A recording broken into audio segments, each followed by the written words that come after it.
नमस्कार। आज की दिनांक है 1 नवंबर और अंक है 16वां अंक लेकर हम हाजिर हैं। और आज के दिन की जो महत्वपूर्ण राजस्थान के कॉन्सेप्ट के प्रमुख घटनाक्रम है उन पर हमारी ये वीडियो रहती है। क्योंकि जो रीट परीक्षा होने वाली है, वनपाल जैसी परीक्षा होने वाली है और हाईकोर्ट एलडीसी जो परीक्षा होने वाली है, उन परीक्षाओं में केवल किसकी बात की गई है? राजस्थान की बात की गई है। केवल किसकी बात की गई है? राजस्थान के करंट अफेयर्स की बात है की गई है। और दिन प्रतिदिन के हिसाब से रेगुलर करंट अफेयर्स करवाने वाला एकमात्र जो यूट्यूब चैनल है जहाँ पे रेगुलर उसी दिन के घटनाक्रम करवाए जाते हैं, उससे एक दिन पीछे के और उसी दिन के जो प्रमुख घटनाक्रम होते हैं वो करवाए जाते हैं।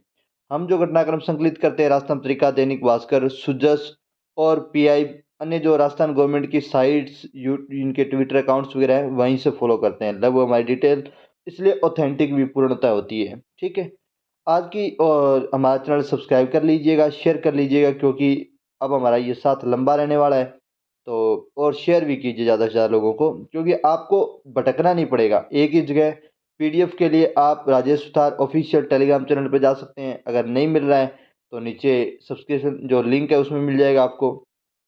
देखिए, आज की पहली महत्वपूर्ण खबर है चंद्रभागा पशु मेला। कहाँ आयोजित होगा? तो झालावाड़ में आयोजित होगा। चंद्रभागा नदी किनारे चंद्रभागा पशु मेला मोस्टली कार्तिक पूर्णिमा को आयोजित होता है, लेकिन चंद्रभागा फेस्टिवल तो पहले आयोजित करवा लेता है। चंद्रभागा फेस्टिवल, चंद्रभागा जो फेस्टिवल है उसका आयोजन कौन करता है? तो पर्यटन विभाग करता है। चंद्रभागा फेस्टिवल का आयोजन कौन करता है? तो पर्यटन विभाग करता है। उसके बाद एक गोमती सागर मेला, झालापाटन झालावाड़ में।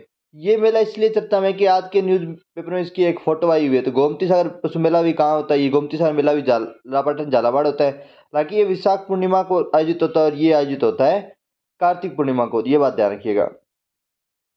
नेक्स्ट देखिएगा, मानगढ़ धाम, यहाँ पर पीएम आएंगे और बांसवाड़ा में साधु गोविंद गिरी से जुड़ा हुआ धाम है। 1500 आदिवासी शहीद हुए थे। मानगढ़ जो हत्याकांड हुआ था उसमें जो नरसंहार हुआ था उसमें 17 नवंबर 1913 को, और योजना बनाई थी कि किसने? मेजर बेली ने। और तत्कालीन आदेश किसने दिया? तत्कालीन कमांडर कौन था? तो कैप्टन जेपी स्टोकले ने क्या किया था? तत्कालीन आदेश दिया था। यहाँ पर हमला करने से पहले वो सैनिक वो अंबादारा गांव में रुके थे। कौन से गांव में रुके? अंबादारा, यही मानगढ़ के पास कोई अंबादारा गांव है उसमें रुके थे। और साधु गोविंद गिरी का गीत कौन था? तो नी मानू रे बुरटिया। बुरटिया मतलब अंग्रेज, भी अंग्रेजों में नहीं मानने वाला। ठीक है, ये उनका लोकगीत था। साधु गोविंद गिरी उनके सहायक पुंजा को इस हत्याकांड जो नरसंहार था उसके बाद गिरफ्तार कर लिया गया। बाद में उन पर केस चलाया गया। लंबा दबाव था। पहले उन्हें ताउम्र सजा दी गई, फिर 10 साल की कर दी गई। बाद में कहा गया कि आप डूंगरपुर में नहीं रुकेंगे। उनको डूंगरपुर बांसवाड़ा से निष्कासित कर दिया गया था। ठीक है। और उनका देहांत हो गया था 30 अक्टूबर 1931 को। 30 अक्टूबर 1931 को उनका क्या हो गया? देहांत हो गया। तो मतलब 30 अक्टूबर जो इस बार आई थी ये उनकी जयंती थी, साधु गोविंद गिरी की जयंती। 31 अक्टूबर सरदार वल्लभ भाई पटेल और इंदिरा गांधी से जुड़ा हुआ मामला है। मानगढ़ धाम समझ गए। चर्चा में पीएम आएंगे, इस राष्ट्रीय समाज घोषित कर देंगे तो कन्फर्म बड़ा मुद्दा बनेगा ये। ठीक है।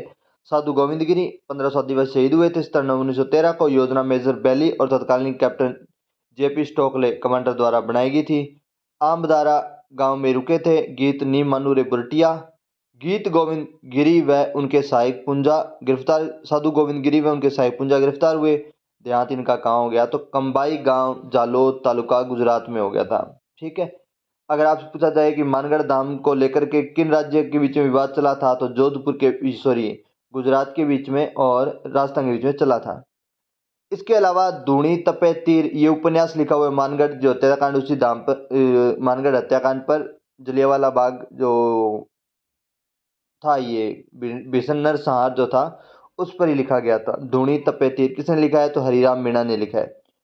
इसी नरसंहार पर जंगल में जलियांवाला डॉक्यूमेंट्री बनाई थी। किसने बनाई थी? अनुराग शर्मा ने बनाई थी। किसने बनाई थी? अनुराग शर्मा ने। जंगल में जलियांवाला डॉक्यूमेंट्री किसने बनाई? अनुराग शर्मा ने। और इसी डॉक्यूमेंट्री को Jaipur international film festival award 2011 प्राप्त हुआ था। Jaipur international film festival award 2011 किसे प्राप्त हुआ? तो जंगल में जलियांवाला डॉक्यूमेंट्री थी। ये कौन से कांड पर थी? तो ये मानगढ़ जो धाम वाला जो हत्याकांड था उस पर थी। ठीक है। नेक्स्ट देखिएगा, युद्धा व्यास गुरूड। हालांकि ये राजस्थान के लेवल का पर्सन नहीं था, पर फिर भी डालने का रीजन ये था कि ये जोधपुर में हो रहा है। ठीक है, ये दूसरी बार जोधपुर में आयोजित किया जा रहा है। भारत एवं फ्रांस के बीच में वायुसेना का युद्धाभ्यास है। 2003 में ये युद्धाभ्यास क्या हुए थे, शुरू हुए थे। एक बार भारत में, एक बार फ्रांस में, एक बार भारत में, एक बार फ्रांस में। वायुसेना का एक युद्धाभ्यास और होता है भारत और फ्रांस के बीच में, वो है डेजर्ट नाइट। ये भारत और वायुसेना के बीच में होता है, ठीक है। गरुड़, अगर आपसे पूछा जाए गरुड़ युद्धाभ्यास किन के बीच होता है, तो आप कहेंगे भारत एवं फ्रांस के बीच में होता है। लेकिन अगर आपसे पूछा जाए कि गरुड़ शक्ति युद्धाभ्यास किन के बीच में होता है, तो आप क्या कहेंगे, इंडोनेशिया के और भारत के बीच में होता है गरुड़ शक्ति, ध्यान रखिएगा। डेजर्ट नाइट फ्रांस और भारत और फ्रांस के बीच में होने वाला एक एयरफोर्स का ही है। उसके बाद वरुण युद्धाभ्यास भारत और फ्रांस के बीच में होता है, लेकिन नौसेना द्वारा किया जाता है। युद्धाभ्यास शक्ति जो है वो भी भारत और फ्रांस के बीच में होता है, लेकिन किसके द्वारा, थल सेना के द्वारा किया जाता है, ठीक है। शक्ति से कई नाम में ध्यान रखना, शक्ति तो थल सेना के बीच में है, गरुड़ शक्ति भारत और इंडोनेशिया के बीच में, मित्र शक्ति अगर आपसे पूछा जाए मित्र शक्ति, तो फिर मित्र शक्ति के बीच में है तो भारत और श्रीलंका के बीच में है। तो शक्ति नाम से भी कई युद्धाभ्यास भारत कर रहा है, ठीक है। तो यहाँ पे जोधपुर था तो हमने जोधपुर से जुड़े हुए युद्धाभ्यास कर लिए, युद्धाभ्यास, ठीक है। उसके बाद नेक्स्ट देखिएगा, राजस्थान सहकारी सोसाइटी संशोधन अधिनियम 2022। इसमें संशोधन, ये 2022 में जो संशोधन हुआ है उसकी अधिसूचना प्रकाशित होगी ये गजेटियर में, ठीक है। अब इस अधिसूचना में क्या है, इस अधिसूचना में कहा गया है कि राष्ट्र 2002 का जो अधिनियम था उसकी धारा 28 की उपधारा 7 क थी, उसको अब हमने हटा लिया है, ठीक है। 2002 के अधिनियम की धारा 28 की उपधारा 7 क थी, उसको हमने हटा लिया है। अब उस धारा में लिखा क्या था, उस धारा में लिखा था कि कोई भी व्यक्ति संचालक मंडल में लगातार 2 अवधि के लिए ही निर्वाचित होगा।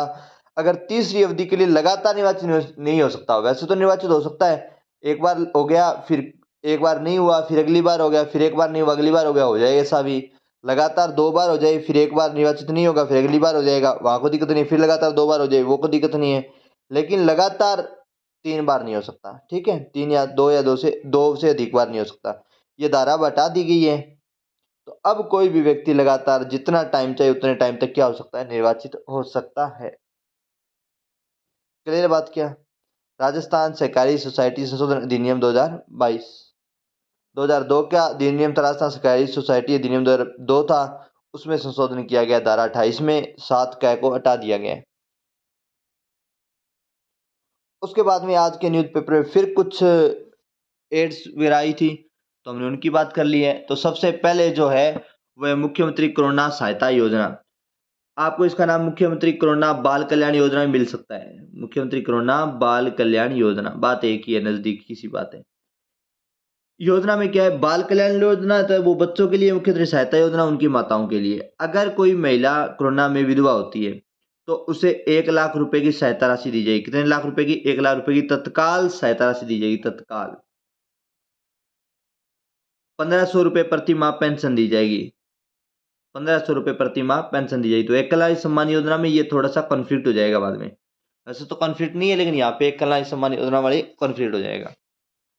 नेक्स्ट है, अनाथ बच्चों को 1 लाख रुपए तो एक मुश्त तुरंत ही मिल जाएंगे, ठीक है।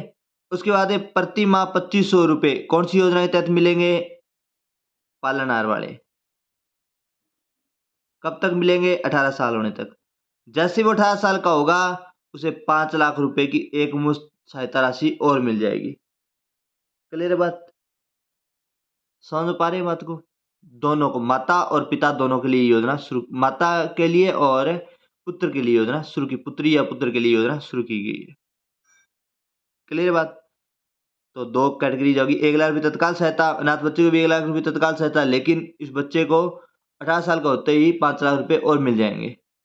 इसे 1500 रुपये प्रति माह और इनको मिलेंगे 2500 रुपये प्रति माह।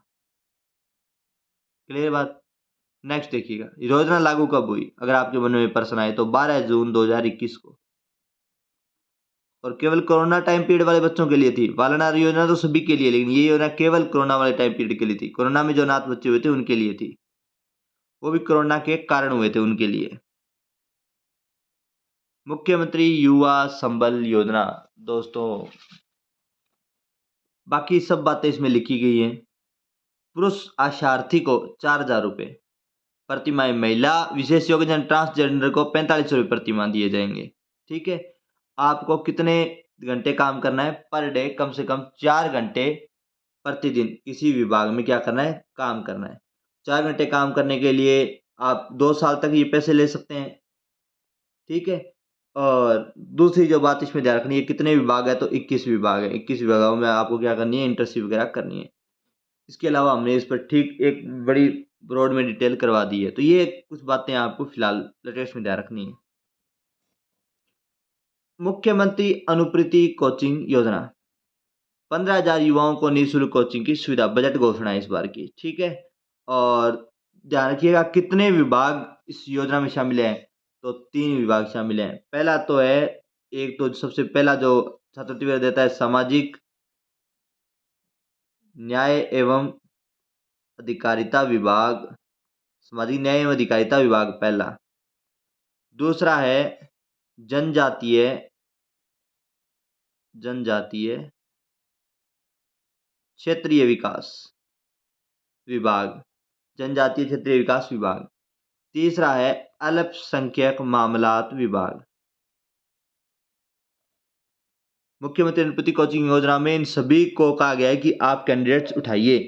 ये सभी कैंडिडेट्स उठाकर लाभान्वित करते हैं मुख्यमंत्री अनुपूति कोचिंग योजना में, ठीक है? और नेक्स्ट बात जो रखनी है, वो वार्षिक आय कितनी होनी चाहिए, 8 लाख तक होनी चाहिए। और इसमें जनरल को छोड़ करके बाकी सभी इस योजना में शामिल होंगे। केवल जनरल कैटेगरी के इस योजना में शामिल नहीं होंगे, बाकी लगभग सारे जितनी कैटेगरीज आपको समझ आनी सभी इस योजना में शामिल हो जाएंगे।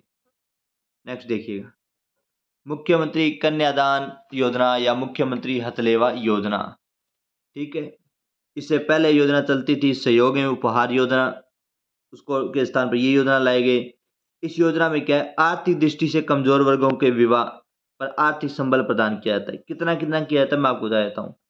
SC ST और अल्पसंख्यक का अगर कोई BPL बच्चा है, बच्ची है, तो बच्ची के विवाह पर 31,000 रुपये मिलेंगे। SC ST और अल्पसंख्यक 31,000 रुपये।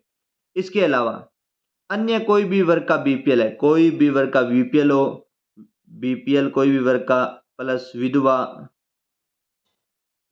अगर कोई उत्कृष्ट खिलाड़ी रही है,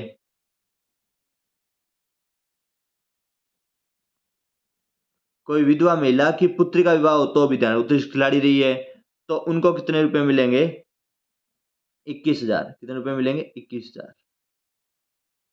SC ST और अल्पसंख्यक के BPL हैं तो 31,000। और इसके अलावा अन्य वर्ग जितने भी उनके BPL, आस्था कार्डधारी, आर्थिक दृष्टि से कमजोर विधवा महिलाएं की पुत्रियां, ठीक है? और विशेष योग्य जन व्यक्तियों और पालनहार में लाभार्थी कन्याओं के विवाह पर कितने रुपए मिलेंगे, 21,000 रुपये मिलेंगे, ठीक है? नेक्स्ट देखिएगा, इसमें 2 टर्म्स और दी गई हैं। 2 टर्म्स और कौन कौन सी दी गई, पहली ये कि अगर बच्ची ने 10th पास की है तो 10,000 रुपये और मिल जाएंगे, 31 के 41 हो जाएंगे और 21 के 31 हो जाएंगे।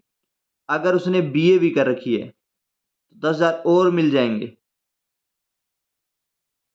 51,000 रुपये हो जाएंगे। क्लियर बात? और उसके 41,000 रुपये हो जाएंगे।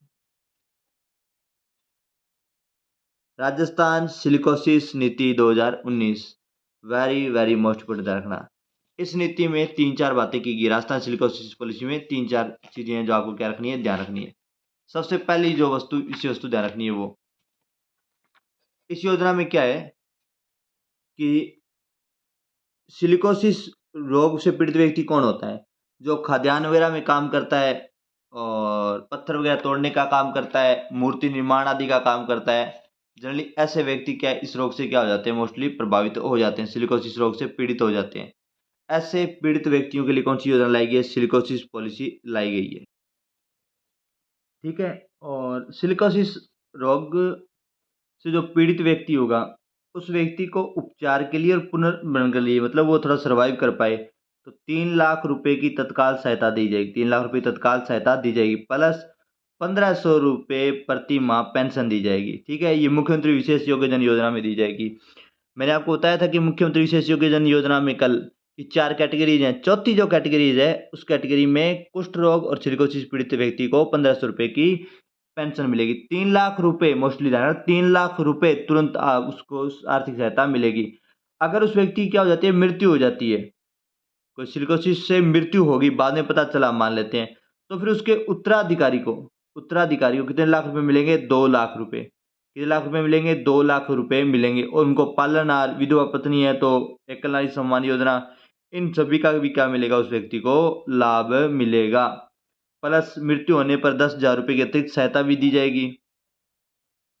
तो रही है राजस्थान की सिलिकोसिस पॉलिसी। और आज के न्यूज़पेपर में ये कुछ मुख्यमंत्री जी की योजनाएं थी, इन सभी योजना को हमने पढ़ लिया है। ठीक है, तो शेयर कीजिए, सब्सक्राइब कीजिए और कमेंट कीजिए आपको कैसा लगा। आज एक साथी ने बड़ा ही सुंदर कमेंट कर रखा था, हालांकि थोड़ा बता रखा था, पर मैं भी आपको उनका कमेंट दिखा देता हूँ कि साथी ने कमेंट क्या कर रखा था। ये गौतम कुमार जी हैं और इन गौतम कुमार जी का बड़ा ही सुंदर कमेंट आया था कि सर आपने अच्छा पढ़ाया है पर विजुअलिटी साफ नहीं है। ये कोई और वीडियो पर था। तो हमने एक डिसाइड किया है कि अब हम लाइव जो क्लास जूम पर चलाते हैं उस क्लास को हम यहाँ दिखा देंगे, मतलब लाइव क्लास यहीं पढ़ा देंगे जूम वाली। ठीक है, नदियों का जो टॉपिक आएगा, नेक्स्ट जो टॉपिक नदियों का है, उस टॉपिक में हमने उस चीज़ को भी ध्यान रखा है। इसके बाद में जो टॉपिक तैयार हो रहे हैं, जो टॉपिक्स हमने तैयार किए हैं वो तो लाइव तैयार किए हैं, तो वहाँ आपको और भी कम विजुअलिटी, मतलब जो पढ़ाएंगे वो लिखेंगे, स्लाइड्स वगैरह कम यूज़ करेंगे। ठीक है, तो धन्यवाद गौतम जी, बहुत बहुत आभार आपका इस प्रकार का मोटिवेशन देने के लिए। आप भी कमेंट कीजिए, मोटिवेट कीजिए। धन्यवाद। जय हिंद, जय भारत।